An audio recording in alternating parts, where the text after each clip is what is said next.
Hi, everyone. This Sunday is the 28th week in Ordinary Time, and we add one more green week as we continue to grow in following Jesus.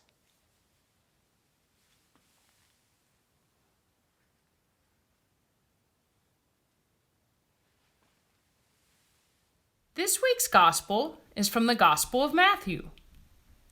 Jesus, again in reply, spoke to the chief priests and elders of the people in parables, saying, "The kingdom of heaven may be likened to a king who gave a wedding feast for his son. He dispatched his servants to summon the invited guests to the feast, but they refused to come.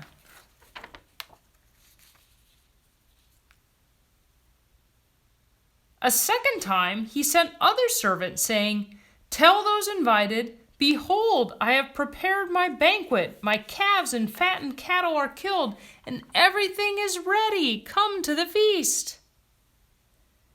Some ignored the invitation and went away. One to his farm, another to his business. The rest laid hold of the servants, mistreated them, and killed them. The king was enraged and sent his troops, destroyed those murderers, and burned their city. Then he said to his servants, 'The feast is ready, but those who were invited were not worthy to come. Go out, therefore, into the main roads and invite to the feast whomever you find.'"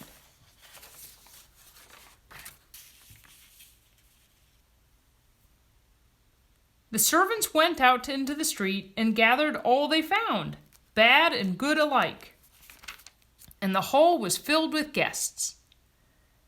But when the king came in to meet the guests, he saw there was a man there not dressed in a wedding garment. The king said to him, "My friend, how is it that you came in here without a wedding garment?" But he was reduced to silence. Then the king said to his attendants, "Bind his hands and feet and cast him into the darkness outside, where there will be wailing and grinding of teeth. Many are invited, but few are chosen."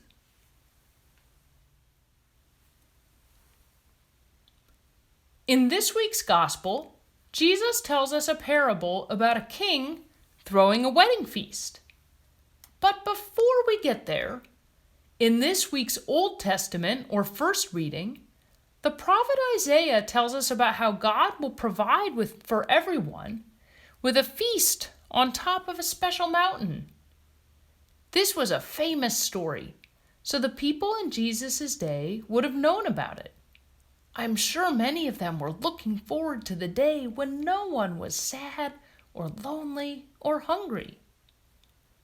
So when Jesus starts his story, there's a lot of similarities. The king had an enormous feast with many good types of food and drink. But he didn't want the feast for himself. He wanted people to come to the feast. So first, the king sent his servants out with invitations. But those invited weren't interested. Can you imagine?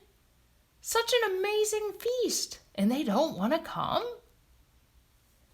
Then the king's servants went out and talked about how amazing the food was.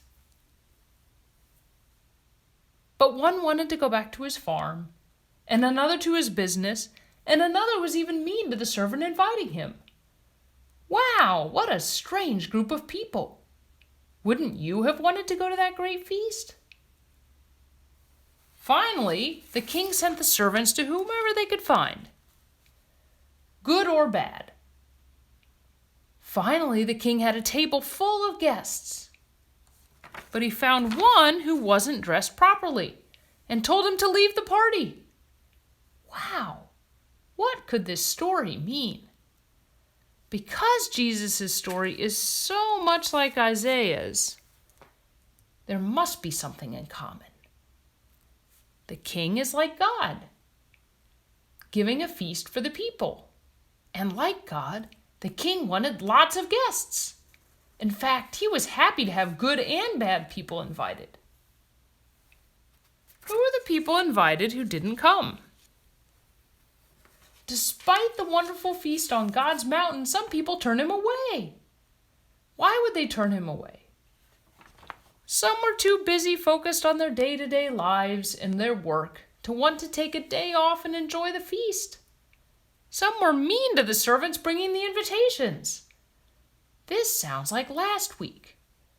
God's servants are the prophets, Jesus, and even we can be God's servants. Sometimes other people don't want to turn to God because they want to focus on themselves. But wow, are they missing out?